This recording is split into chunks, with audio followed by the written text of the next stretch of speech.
आज या ठिकाणी भोकरदन तालुक्यातील हजारो जे वंचित लाभार्थी आहेत संजय गांधी निराधार योजनेअंतर्गत त्यांना गेल्या 5-7 वर्षापासून तहसील कार्यालय या ठिकाणी ते नुसतं हेलपाटे मारतात, परंतु खऱ्या अर्थाने ते गरजवंत लाभार्थी आणि वंचित लाभार्थी खऱ्या अर्थात त्यांना लाभ मिळाला पाहिजे, परंतु त्यांना अद्यापर्यंत जे शासन प्रशासन असेल की कोणाच्या तरी दबावाखाली येऊन या गोरगरीब मायमावल्याला विधवा असतील, आमच्या वयोवृद्ध श्रवणबाळ अंतर्गत ज्या येतात वयोवृद्ध मायमावल्या वडील आणि अपंग या सर्वांना त्यांनी मानधन मंजूर केलेलं नाही आहे।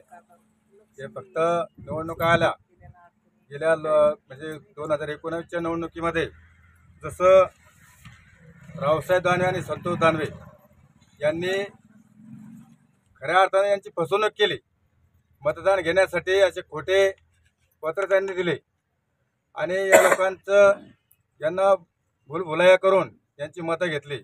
हे 2 वेळेस केलं असं तरी या लोकांना हे पत्र देऊनही यांना अद्यापर्यंत आता मीटिंग झाली म्हणजे 4 महिने होऊन गेले। तर या 4 महिने झाल्यानंतर मीटिंग झाल्याच्या नंतरही आता अधिकारी सांगतात की पडताळणी सुरू आहे। तर आजचा उद्देश हाच आहे उपोषणाचा, आमरण उपोषणाचा, की यांना तात्काळ यांचे प्रकरण मंजूर करावे आणि या गोरगरीब लोकांना, या जनतेला, या मायमावल्यांना दिलासा देऊन त्यांचं पुण्य कुठेतरी त्यांनी वाट्याला घ्यावं। एवढंच नाही तर आपल्या राजूरचा जो मुख्य रस्ता आहे गेल्या किती म्हणजे शेकडो हजारो वर्षापासून मंदिर म्हणजे होतं तेव्हापासूनचा रस्ता आहे आणि तो रस्ता गावकऱ्यांना त्रास देण्यासाठी, शाळेतल्या लेकरांना त्रास देण्यासाठी मुद्दाम होऊन तो 4 वर्षापूर्वी बंद केलेला आहे। 2021-19ला निवेदन दिलं, काही झालेलं नाही आहे आणि आताही म्हणजे उपोषणाला बसायची वेळ आली तरीसुद्धा ते म्हणतात मीटिंग घ्यायची आणि मीटिंग घेतल्यानंतर तू दरवाजा उघडू, परंतु ज्यावेळी त्यांनी दरवाजा बंद केला तर त्यांनी मीटिंग घेतलेली नाही।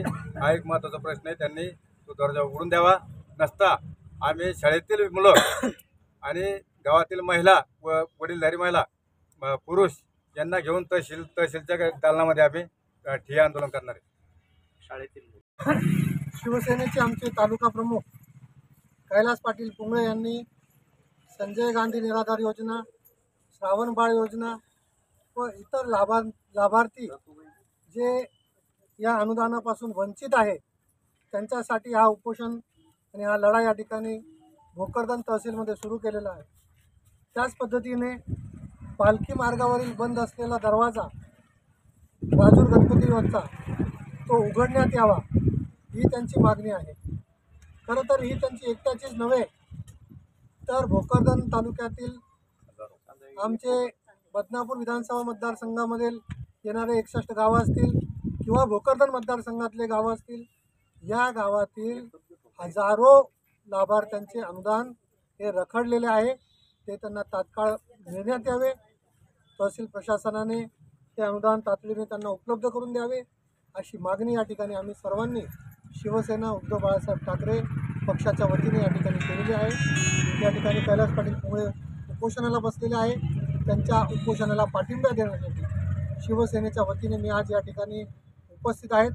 आता मी जाऊन तहसीलदारांशी चर्चा करेल आणि या दोन्ही प्रश्नावर श्री क्षेत्र राजूर गणपतीचा पालखी मार्गाचा दरवाजा उघडण्यात यावा व हजारो वंचित लाभार्थ्यांना त्या अनुदानापासून जे रोखण्यात आलेलं आहे ते त्यांना लाभ मिळावा, यासाठी तहसीलदारांना आत्ता भेटून या संदर्भातला आम्ही तोडगा काढणार आहे। आणि आमचे तालुका प्रमुख कैलास पाटील पुंगळे जे उपोषणाला बसलेले आपल्या सर्व सहकाऱ्यांसह त्यांनी उपोषण सोडावा आणि त्यांच्या मागण्या विहित कालावधीमध्ये टाईम लिमिटमध्ये त्या पूर्ण कराव्यात, यासाठी मी आता तहसीलदारांना भेटणार आहे।